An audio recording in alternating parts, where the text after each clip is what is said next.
ಶ್ರೀ ಕ್ಷೇತ್ರ ಧರ್ಮಸ್ಥಳ ಗ್ರಾಮಾಭಿವೃದ್ಧಿ ಯೋಜನೆ ಬಿಸಿ ಟ್ರಸ್ಟ್ ಹೊಳಲ್ಕೆರೆ ಹಾಗೂ ಶ್ರೀ ಬೋರಯ್ಯ ನಾಯಕ್ ಪ್ರೌಢಶಾಲೆ ಅರೇಹಳ್ಳಿ ಶಾಲಾ ಆವರಣದಲ್ಲಿ ಪರಿಸರ ಜಾಗೃತಿ ಮಾಹಿತಿ ಕಾರ್ಯಕ್ರಮವನ್ನು ಆಯೋಜನೆ ಮಾಡಿದ್ದು, ಈ ಒಂದು ಕಾರ್ಯಕ್ರಮದಲ್ಲಿ ಶ್ರೀ ಪ್ರಶಾಂತ್ ಮುಖ್ಯೋಪಾಧ್ಯಾಯರು ಸಸಿ ನಾಟಿ ಮಾಡಿ ನೀರು ಹಾಕುವುದರ ಮುಖಾಂತರ ಕಾರ್ಯಕ್ರಮಕ್ಕೆ ಚಾಲನೆ ನೀಡಿದರು.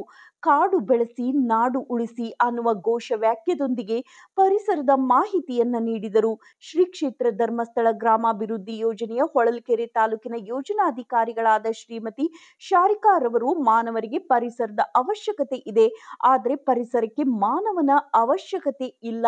ಪ್ರತಿ ವರ್ಷ ಒಂದು ಮಗು ಹುಟ್ಟು ಹಬ್ಬ ಆಚರಿಸುವಾಗ ಆ ಮಗುವಿನ ಕಡೆಯಿಂದ ಒಂದೊಂದು ಗಿಡವನ್ನ ನಾಟಿ ಮಾಡಿದರೂ ಕೂಡ ಆ ಮಗು ಬೆಳೆದ ಹಾಗೆ ನಾಟಿ ಮಾಡಿದ ಸಸಿಯು ಕೂಡ ಬೆಳೆಯುತ್ತದೆ.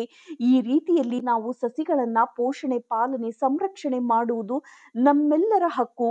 ಪರಿಸರದಲ್ಲಿ 3 ರೀತಿಯ ಮಾಲಿನ್ಯಗಳಿಂದ ಆಗುವ ದುಷ್ಪರಿಣಾಮಗಳ ಬಗ್ಗೆ ಮಕ್ಕಳಿಗೆ ಮಾಹಿತಿ ನೀಡಿ ಮುಂದಿನ ಪೀಳಿಗೆಗೆ ಪರಿಸರವನ್ನು ಕಾಪಾಡಿಕೊಂಡು ವರ್ಗಾಯಿಸುವುದು ಕೂಡ ನಮ್ಮೆಲ್ಲರ ಮುಖ್ಯ ಉದ್ದೇಶ ಆಗಿರಬೇಕು ಎಂದು ತಿಳಿಸಿದರು. ಈ ಕಾರ್ಯಕ್ರಮದಲ್ಲಿ ಪರಿಸರದ ಬಗ್ಗೆ ಚಿತ್ರಕಲೆ ಹಾಗೂ ಪರಿಸರದ ಬಗ್ಗೆ ಪ್ರಬಂಧ ಸ್ಪರ್ಧೆ ಏರ್ಪಡಿಸಿ ಭಾಗವಹಿಸಿದ ಮಕ್ಕಳಿಗೆ ಪ್ರಥಮ, ದ್ವಿತೀಯ, ತೃತೀಯ ಬಹುಮಾನ ವಿತರಣೆಯನ್ನು ಕೂಡ ಮಾಡಿದರು. ಈ ಕಾರ್ಯಕ್ರಮದಲ್ಲಿ ಶ್ರೀ ಬೋರಯ್ಯ ನಾಯಕ್ ಪ್ರೌಢಶಾಲೆಯ ಸಿಬ್ಬಂದಿಗಳು ಹಾಗೂ ಮೇಲ್ವಿಚಾರಕರಾದ ಶ್ರೀ ತೋಟಯ್ಯ, ಎಂಬಿ ಸೇವಾ ಪ್ರತಿನಿಧಿ ಅಶ್ವಿನಿ ಹಾಗೂ ಮುದ್ದು ಮಕ್ಕಳು ಈ ಕಾರ್ಯಕ್ರಮದಲ್ಲಿ ಭಾಗವಹಿಸಿದ್ದರು. ವರದಿ ನಾಗರಾಜ್ ಕೆ.